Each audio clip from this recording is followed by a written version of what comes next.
پیرۆزبایی لە خەڵکی کوردستان و بە تایبەتی شاری هەولێری خۆشەویست دەکەم بە بۆنەی کردنەوەی نەخۆشخانەی ماجدی کە بەڕاستی بە شێوازێکی زۆر پێشکەوتوو بە ستانداردێکی نێودەوڵەتی دروستکراوە. دەستخۆشی لە حاجی ئەحمەد دەکەم وەکو وەبەرهێنەرێک کە توانیوێتی ئەم نەخۆشخانەیە لێرە دروست بکە و بکەوێتە خزمەتی هەموو خەڵکی کوردستان و هەموو ئەو خەڵکی کە سەردانی کوردستانیش دەکەن.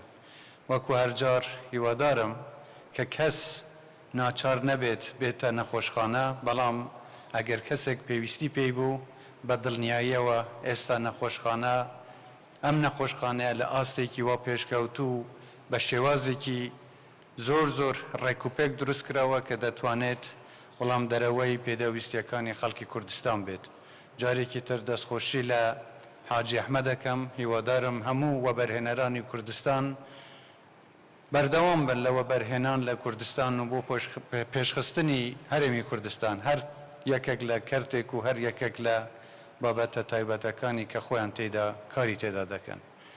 ئەوەی من بینیم نەخۆشخانەیەک یەکجار پێشکەوتووە بە ئامێری زۆر پێشکەوتوو ئامادەکراوە و دڵنیام و گومانیشم لەوەدانە کە پزیشک و پەرستار و فەرمانبەری زۆر باشیشمان هەیە کە دەتوانن لە خزمەتی هاوڵاتیاندا بن.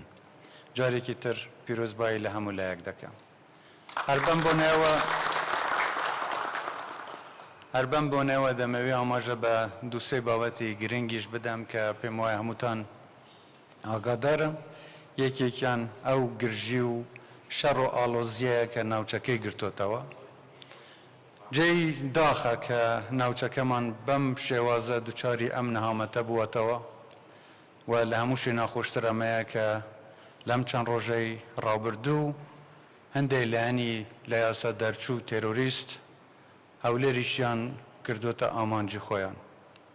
من سوپاسی خۆڕاگیری خەڵکی کوردستانەکەم و دڵنیا بن کە ئێمە هەموو هەوڵێک دەدەین بۆ ئەوەی خەڵکی کوردستان پارازراو بێ، کوردستانمان پارێزراو بێ و دوور بین لە هەموو شەڕ و ئاژاوەیەک. هەوڵ دەدەین کوردستان بە دوور بگرین لەم شەڕ و ئاژاوانەی کە لە ناوچەکەدا هەن و بەردەوام دەبین لە پاراستنی دەستکەوتەکانی خۆمان. داواکارم خەڵکی کوردستان پابەندی ڕێنمایەکان بن، خۆیان بپارێزن بە هەموو شێوەیەک. هیوادارم ئەم وەختە بە زووی ئینشاءڵڵا بەرەو ئەم ناخۆشیانە بە زووی بەرەو تەواوبوون بڕۆن و ئینشاءڵڵا ئاسایش و سەقامگیری جێگەی شەڕ و گرژی و تند و تیژی بگرێتەوە. سپاسی خەڵکی کوردستانەکەم بۆ پشت و درێژیان بە تایبەتی کە دەبینین لەو ماوەی ڕابردوو زۆر گرفتی جۆرە و جۆریان ڕوبەڕووبوونەتەوە. بابەتی بێموچەیی یان دواکەوتنی موچە کە دیسان ئەمە بابەتێکە لەگەڵ حکوومەتی فدرالی ئەمە بەردەوام لەسەر هێڵین بۆ ئەوەی چارەسەرێکی بنەڕەتی بۆ بدۆزینەوە. ئێمە لە هەرێمی کوردستان وەکو حکوومەتی هەرێمی کوردستان هەموو پابەندبوونەکانی خۆمان جێبەجێ کردووە و داواش دەکەین حکوومەتی فدرالیش پابەندبوونەکانی خۆیان جێبەجێ بکەن بەرامبەر بە شایستەدارەکانی خەڵکی کوردستان.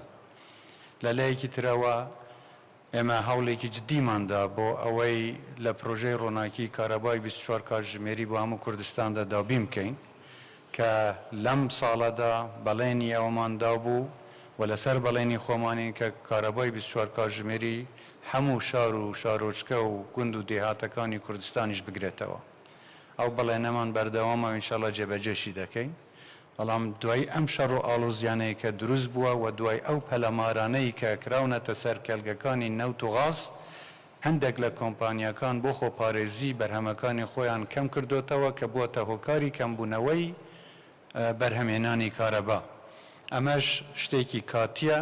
هیوادارین بارودۆخەکە بەرەو ئاسایی بگەڕێتەوە. خەڵکی ئێمە هیوادارم پشت و درێژ بن، تێبگەن کە ئەم شتەی ڕوویداوە لە دەرەوەی ئیرادەی ئێمە بووە، بەڵام هەموو هەوڵێک دەدەین بۆ ئەوەی کەمترین زیان بەر خەڵکی کوردستان بکەوێت و ئینشاءڵڵا ئاسایش و سەقامگیری جارێکی تر بگەڕێتەوە هەرێمی کوردستان و هەموو ناوچەکەش بگرێتەوە.